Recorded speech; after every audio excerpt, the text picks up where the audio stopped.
हमारे लिए मुस्लिम vote bank नहीं है। हमने डंके की चोट पर कहा है कि चुनाव जीतने के लिए मुसलमानों की कोई ज़रूरत नहीं है। साथ में ये भी कहा कि लेकिन समाज को बदलने के लिए अगर व्यवस्था बदलनी है, समाज बदलना है, तो उसमें मुसलमानों की बड़ी भागीदारी है, क्योंकि उनकी 18-20% आबादी है। लेकिन अभी तक आप जैसे लोग या जो नेता हैं, पत्रकार हैं, उनके लिए मुसलमान सिर्फ चुनाव जीतने हारने के मैकेनिक्स और अर्थमेटिक का हिस्सा है। हमारे लिए मुसलमान उस अर्थमेटिक का हिस्सा नहीं है कि कितना परसेंट मुसलमान वोट दे देगा तो मैं चुनाव जीत जाऊंगा। मुसलमान हो या हिंदू हो, बिहार में अगर गरीबी है और 18% मुसलमान है तो सबसे ज़्यादा गरीब मुसलमान है। अगर बिहार से पलायन हो रहा है तो सबसे ज़्यादा नेचुरली मुसलमान समाज के बच्चे पलायन कर रहे हैं। अगर बिहार में बच्चों को पढ़ने की सुविधा नहीं है तो सबसे ज़्यादा मुस्लिम समाज के बच्चे हैं जिनको पढ़ने की सुविधा नहीं है। तो अगर शिक्षा सुधरेगी तो उसमें निश्चित तौर पर सबसे बड़ा लाभ मुसलमानों को होगा।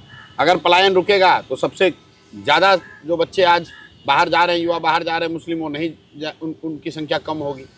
तो इसके लिए अलग से करने की क्या ज़रूरत है। जहाँ तक रह गई भागीदारी की बात, तो भागीदारी इसलिए सिर्फ नहीं है कम क्योंकि दलों में उनका रिप्रेजेंटेशन दल वाले नहीं दे रहे। दल वाले तो उनके साथ बेईमानी कर ही रहे हैं, लेकिन साथ साथ कहीं ना कहीं मुस्लिम समाज को भी खड़ा होना पड़ेगा, उनको भी लड़ाई लड़नी पड़ेगी, उनको भी जद्दोजहद करना पड़ेगा। बिना प्रयास किए किसी को कुछ नहीं मिलता है। तो अगर मुस्लिम समाज के लोग राजनीति में नहीं आ रहे हैं, किसी कारणवश उनका भरोसा नहीं है या उतनी उनको विश्वास नहीं है कि वो जीत सकते हैं, तो कैसे उनको रिप्रेजेंटेशन मिलेगा।